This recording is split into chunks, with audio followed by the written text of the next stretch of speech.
Bonjour à tous, bienvenue. On accueille aujourd'hui Nicolas Froissart. Bonjour à tous, bienvenue à toi aussi Nicolas. Merci beaucoup Jean-Baptiste, bonjour. Comme tu le sais, je cherche à donner le maximum de tuyaux sur LinkedIn pour permettre aux gens d'optimiser leur temps, pas seulement mes clients, mais tout un chacun. Alors, avant d'en arriver à ce sujet, est-ce que tu veux bien nous expliquer quel est ton métier, celui pour lequel on te connaît? Oui, je suis un des dirigeants d'une organisation qui s'appelle le Groupe SOS, qui est une organisation non lucrative et qui, depuis bientôt près de 40 ans, travaille à l'intérêt général. On développe des dispositifs dans la santé, l'accompagnement du grand âge, les questions sociales, l'éducation, la transition écologique, la culture. Et voilà, je suis aujourd'hui un des dirigeants de cette organisation, donc associative, mais d'une taille assez importante puisque c'est environ 20 000 salariés, 600 établissements, un peu partout en France et de plus en plus aussi à l'international. Ok, donc un gros bébé, Oui, on peut ça dire ça, marche. qui a bien grandi en tout cas, et qui prouve justement qu'on peut être non lucratif, mais avec une vraie envie d'entreprendre, de créer des projets, de répondre à des nouveaux enjeux de société. Il y en a beaucoup aujourd'hui, ça ne manque Oui. pas, quel que soit le sujet. Et voilà, et nous, c'est un peu ça notre mission aujourd'hui, c'est de répondre à des enjeux en créant des nouveaux projets, des nouvelles solutions, des nouveaux dispositifs, ou en accueillant aussi parfois des associations, des entreprises sociales qui peuvent avoir des difficultés ou qui peuvent avoir envie de s'adosser à une organisation plus importante pour faciliter leurs relations avec les pouvoirs publics, les partenaires Ouais, bancaires, ouais, ouais. etc., etc. Ok. Alors, j'ai un peu de mal à formuler ma deuxième question parce que ton métier a l'air d'être quand même sacrément passionnant, mais quand même, est-ce que ce métier te laisse le temps pour vivre des passions qui n'ont pas de rapport avec ce métier? Ouais, c'est peut-être pas très original, mais je fais quand même pas mal de sport. C'est un peu ma passion en dehors de cette activité professionnelle qui elle-même, effectivement, est assez passionnante. Mais c'est vrai que je fais pas mal de sport. Je me suis mis il y a longtemps maintenant à la course à pied. Je ne fais pas des trucs dingues, mais c'est vrai que j'essaye de faire des courses quand même assez régulièrement, beaucoup de semi-marathons. J'avais fait un marathon il y a 15 ou 20 ans qui m'avait fait très mal. Et je m'étais Ça tape toujours un dit que peu, je ouais. le referais. Et là, je l'ai fait en octobre dernier. C'était le marathon d'avril 2020. Et bizarrement, on n'avait pas pu le faire, qui a eu lieu en octobre 2021. Donc voilà, je suis content. Je m'étais fixé, bon, c'est pas incroyable, mais je m'étais fixé les 4 heures. Je suis passé un peu en dessous des 4 heures. Donc voilà, c'était un beau moment. Et comme effectivement, tu le disais, mon métier est aussi un peu une passion, donc la passion de l'intérêt général, si on peut dire ça comme ça. J'essaye aussi quand je cours, quand je fais les semi-marathons, le marathon, de courir pour une cause. Ouais. Donc voilà, je trouve que c'est bien aussi de lier les deux. Donc, et puis comme je suis pas mal sur LinkedIn, j'essaye de faire un peu de communication pour la cause que je soutiens. Donc le marathon, c'était pour une association qui s'appelle Parrain par 1000. Donc en disant, bah, moi je cours pour Parrain par 1000. C'est pas pour chercher des sous pour eux, mais c'est pour chercher des parrains et des marraines, puisque Parrain par 1000 fédère des gens comme toi et moi. Moi, je suis parrain depuis quelques années qui peuvent avoir envie de donner un petit coup de pouce à un enfant, à un adolescent français ou à un jeune réfugié qui peut avoir besoin d'aide pour les gosses, aller au musée, faire les devoirs, faire une expo, etc., etc., Ouais. pour les jeunes adultes, réfugiés ou pas, travailler sur les devoirs, la scolarité, la formation, la future expérience professionnelle. Donc voilà, le marathon, c'était pour ça. Et là, plus récemment, c'était le semi-marathon. Et c'était pour le don de moelle osseuse. Malheureusement, je suis trop vieux pour ça. Mais c'est vrai que ça fait partie des choses parfois où tu te dis il faudrait communiquer un peu plus parce que les gens ont l'impression que c'est une ponction lombaire. Or, pas du tout. C'est une prise de sang qui dure un peu longtemps, 4 heures. Mais voilà, en tout cas, ça permet de Ouais, sauver des ok. vies. Ouais. Et voilà, et je me dis que autant allier un peu les deux passions.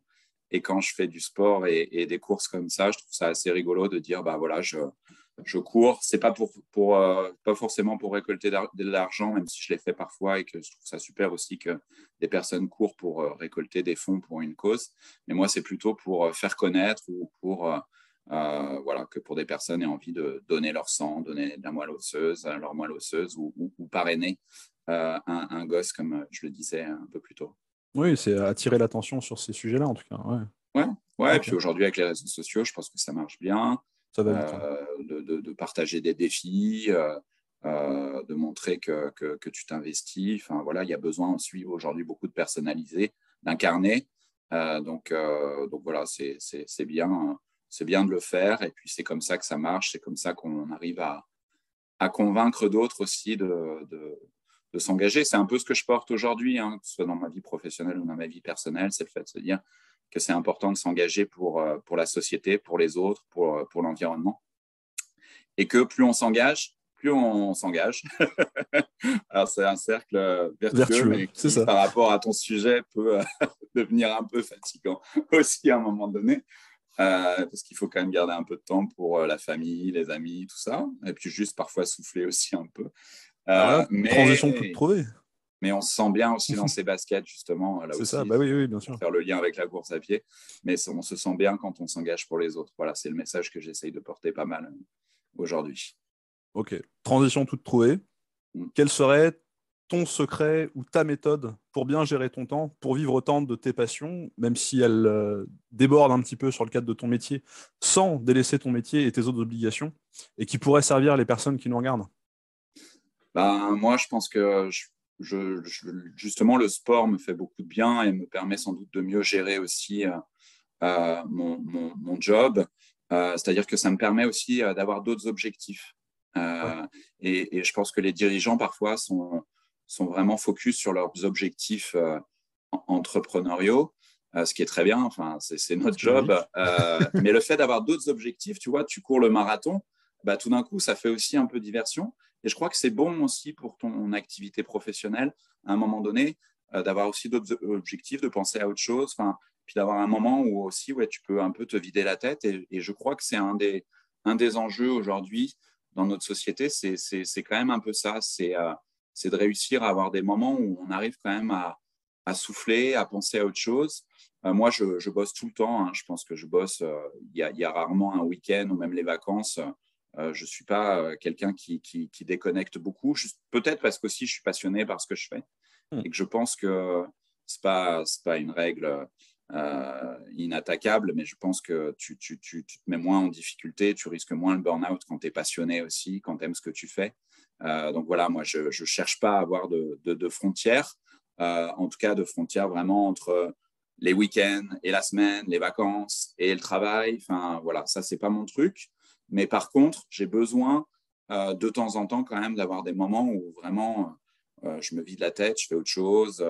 Et puis, je pense qu'une fois que tu as réussi à faire ça, eh ben, tu es meilleur dans ce que tu fais. Et puis après, au quotidien, je teste des choses.